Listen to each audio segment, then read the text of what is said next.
Hello, everybody. I'm Alex. This is Josh. We're the target audience where content is made for absolutely everybody, but we think it's specifically made for us and hopefully for you as well. Today, we're back after a super long break. A couple days, I think. Felt like forever, but also felt really short. Back on the Star Trek wagon. Woo! Last week, the Galileo 7 felt like a what-if episode. What if Spock was captain? Felt like a multiversal episode a little bit, which was fun. It was interesting to see the dynamics, the two halves of Kirk kind of be the leaders in the situation with a shitty crew and a shitty situation. It was fun. Once again, going blind, it's so weird. I'm so used to fucking where it's all like narratively connected. It's like I don't know what to say at the beginning of these intros. Because it's like, oh, it's going to be completely different. Yeah, I'm ready to jump in as well. And yeah, it's been about a week since we actually watched an episode recorded. So it's been a little bit of a break, at least more than usual for us. And I'm ready to watch some more Star Trek for sure. Been starting to get the itch. So I'm ready to jump back in. We're obviously over 1,000 subscribers now. So that's awesome. Thank you to everybody who's joined us here to watch along with us.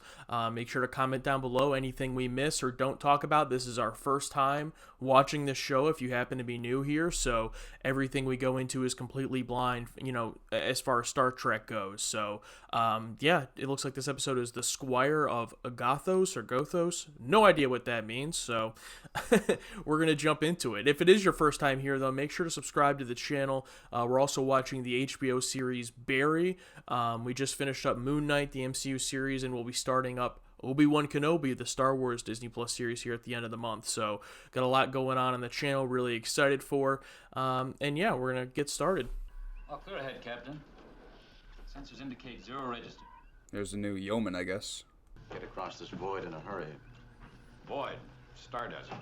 Oh, we were talking about them being like Devil and Angel on the shoulders, and they're standing behind them. Yeah. Oh, that's hilarious. We'll be passing close. Inconceivable this body has gone unnoted on all our records.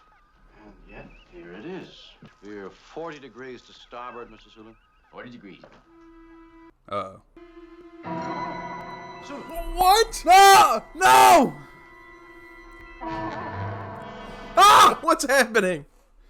Infinity War! Wow, and that's it. What an intro. Oh, that's great. I love that.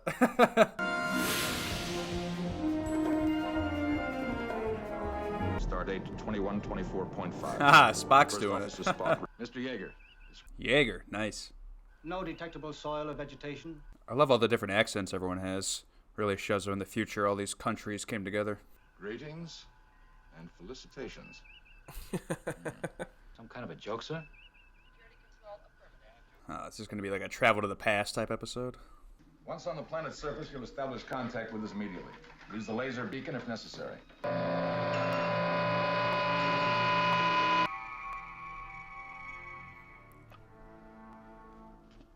Okay, that's obviously a backdrop of a set, but those trees look pretty realistic just to be, like wheeled in sets.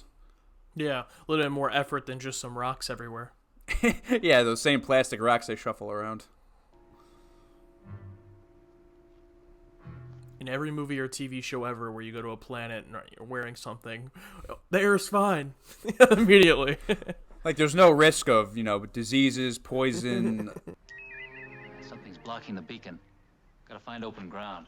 It's funny because in the last episode, I was like, oh, I think this episode, it's like the least Kirk has ever been in an episode. And in the beginning of this one, he just disappears. Right away.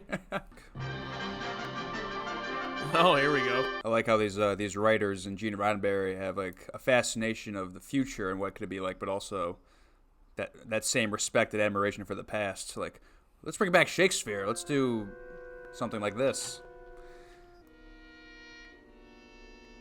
In the name of heaven, where are we? Oh my God. Oh, it's the monster from the Mantrat. I was about to say, it looks exactly like the one from the first episode. Oh, they're trying so hard to stay still. yeah, they're really trying. Like they couldn't put like a freeze frame. They're like waxworks figures. No! Well, I suppose you want them back now. Well, that was simple. Now Kirk's gonna punch you. You disappeared from the bridge after Sulu. We've been looking for you for 4 hours. But when I saw you passing by, I simply could not resist. I'm Captain James Kirk of the United Starship Enterprise. Absolutely smashing. General Trelane, retired. We've lost contact with the ship, Captain. We're trapped here. I'm keep waiting for that one guy who's in the the chair that changes every week to be an asshole, but he seems pretty good so far. I'm just waiting, like, when's it gonna happen? Yeah. I've been looking in on the doings on your lively little Earth. And you've been looking in on the doings 900 years past. Oh, really? Oh, that's interesting. Not yet. He's just gonna shoot him. Ah, monsieur, vive la gloire, vive Napoleon. You know, I admire your Napoleon very much. Eins, zwei, drei, vier, gehen wir mit den Schiffsgewehr.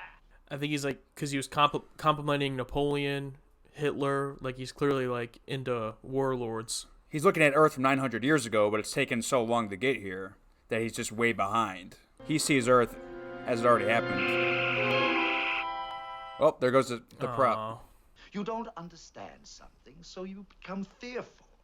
True. No! He's gone again. Oh, God. what were we talking about? The masks? What we were just talking about. I was going to say, just based off of that, just kill him. But I think that if they were to kill him, they would all be stuck on that planet in that condition because this whole thing is an illusion. Yeah, that whole thing could collapse and they just won't be able to breathe. We'll attempt to transport up any living beings our sensors detect. Shooting in the dark, Mr. Spock? Or stand by and do nothing, Mr. Scott. I might not be able to beat Kirk in chess, but I can beat you, bitch. Notice the wood fire, Captain? And it doesn't give off any heat at all? Yeah, we've already established that none of it is real. Good job, Jaeger. Party's over, thanks to Mr. Spock. Wait! I won't have this. Stop! What? I won't have this! Report, Mrs. Spock. How are our scanners? I want to see Spock fight this guy. Captain, I was so worried. Scotty, Okay, yo. Nice. Oh, Captain, I was so worried. It's like, oh my God. Like, they have so much respect for Uhura. You know, it's like, respect her as a character and as a human being, but like the Yeomans. Ah! Don't you display your weapons? My father is from the planet Vulcan. And are its natives predatory? Not generally, but there have been exceptions. Really? Damn. Anyway, the decor of my drawing room is much more appropriate and tasteful. Oh, nice cut. Very nice cut. Wow. Come, everyone. Let's forget your bad manners. Let's be full of merry talk and sallies of wit. I was about to say, it looks pretty good. Yeah, except that it's not real. I object to intellect without discipline. I object to power without constructive purpose. Oh, look at Kirk's face. He's so proud of Spock. Ah, come, my little wood nymph. Won't you dance with your sway?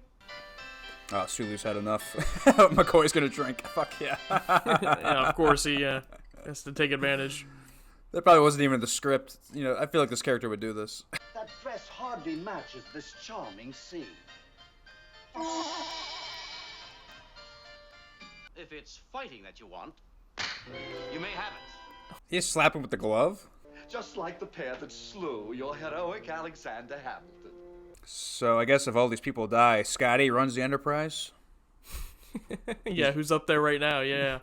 He's the only regular up there right now, right? Oh, wait. He's gonna shoot the One mirror. challenged. I claim the first shot. Oh, what? We shoot together.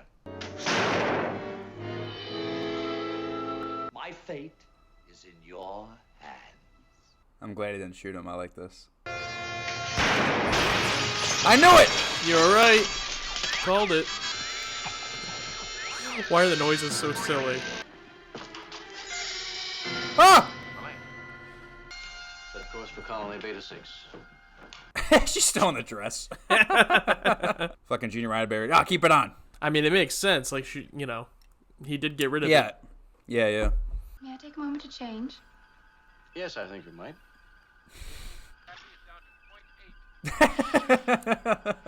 Large body ahead. It's Ego, the living planet. Prepare transporter room. Captain, beaming down. Yes, I am, Dr. McCoy. The prisoner may approach the bench. Oh! They're gonna hang him! You will hang by the neck, Captain, until you are dead, dead, dead. Becoming quite tiresome. It's also very easy. But where's the sport in a simple hanging? A royal hunt. Predator against predator. So it's basically the most dangerous game. Ah! Oh! Nice. Touche, Captain. Oh no. Order you. You Oh!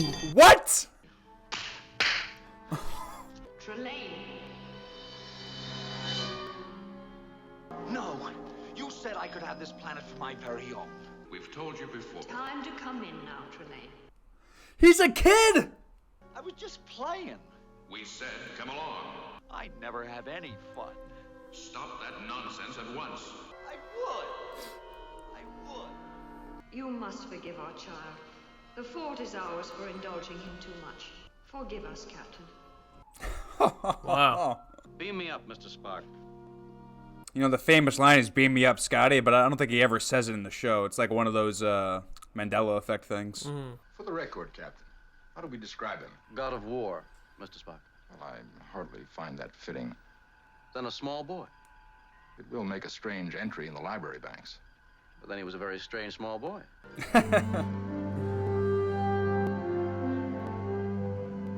Out of all the episodes, obviously a lot of them have had twists and things like that, but that one felt very, like, Twilight Zone-esque. Like, it felt very, like, last 5 minutes of the episode, random twist that completely resets the whole framing of, you know, the story of it.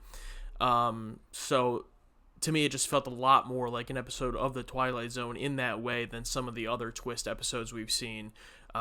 It was also kind of also very reminiscent of the Charlie X episode. A little bit different, doesn't take place on the Enterprise, mostly takes place on this, I guess, planet. I don't even know if the planet was real, but kind of very similar in that way too.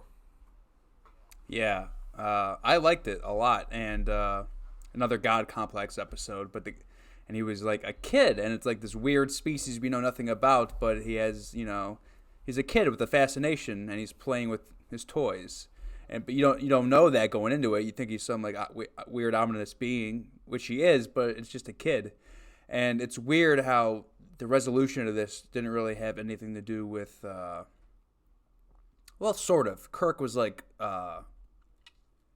what's the word I'm looking for? Delaying, stalling almost, but he didn't know he was stalling for the parents to come. He just felt like he was, you know, trying to get through to him somehow.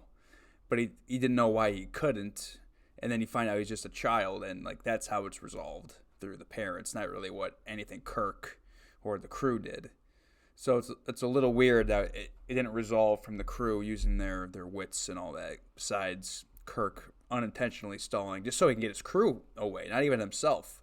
He just wanted his crew to get out. Looking back, it makes sense, like the way he was acting, like so ridiculous. And I really like the mystery of trying to figure out what the fuck this is and what was that machine. Why would they write about that machine? Or maybe like that machine really was nothing, and they heard their conversations saying it was a machine. In his mind, he created a machine behind that mirror just to fuck with them, let them think they escaped. So if that was the case, I really like that part of it. Yeah, super neat. Super neat.